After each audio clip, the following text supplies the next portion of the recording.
గ్రంథాలయాలు ఆధునిక జీవన విద్యాలయాలని ఆదిలాబాద్ జిల్లా అడిషనల్ కలెక్టర్ రాజేశ్వర్ అన్నారు. 21వ జాతీయ గ్రంథాలయ వారోత్సవాల సందర్భంగా శుక్రవారం పట్టణంలోని జిల్లా సెంట్రల్ లైబ్రరీలో నిర్వహించిన కార్యక్రమానికి ఆయన హాజరయ్యారు. జిల్లా గ్రంథాలయ చైర్మన్ మల్లెపూల నరసయ్యతో కలిసి ఆయన సరస్వతీదేవి చిత్రపటానికి పూలమాల వేశారు. జిల్లాలో గ్రంథాలయ అభివృద్ధికి ప్రభుత్వ పరంగా కృషి చేస్తామని ఆయన తెలిపారు.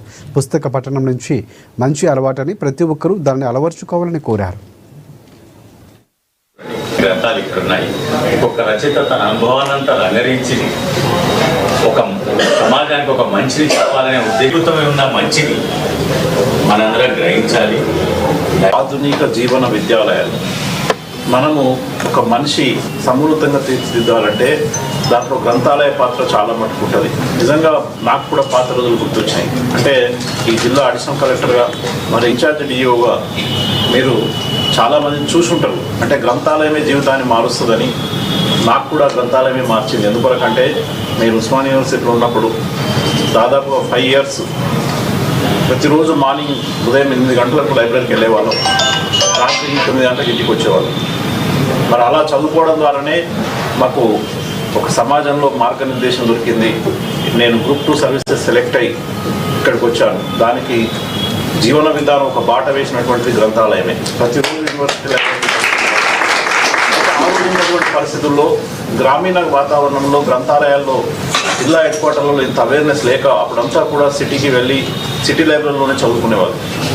ఆ తర్వాత ఎన్నో గొప్ప గొప్ప పుస్తకాలను నేను నా ఇంటర్మీడియట్ లైఫ్లో చదివాను. డిగ్రీకి వచ్చేసరికి నా డిగ్రీ స్టేజ్లోనే అంటే తను లైబ్రరీ గురించి చెప్పేసరికి గుర్తొచ్చింది. ఎందుకంటే ఫ్రీడమ్ ఎట్ మిడ్ నైట్ లాంటి పుస్తకము, డాటర్ ఆఫ్ ద ఈస్ట్ లాంటి బయోగ్రఫీస్ మరియు రూట్స్ లాంటి నవలలు నేను అక్కడ చదువుకున్నాను.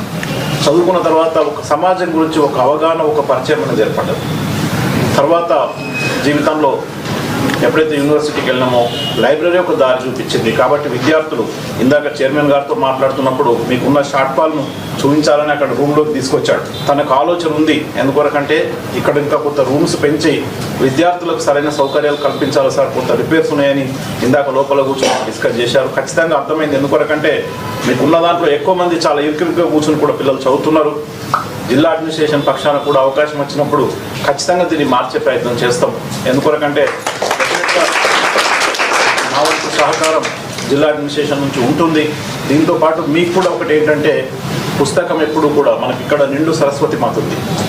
ఎప్పుడు కూడా జీవితంలో ఒక మార్గనిర్దేశం చేస్తుంది. మొబైల్ లాంటి వాటికి అడిక్షన్ అవ్వకుండా పుస్తక పఠనం మీద దృష్టి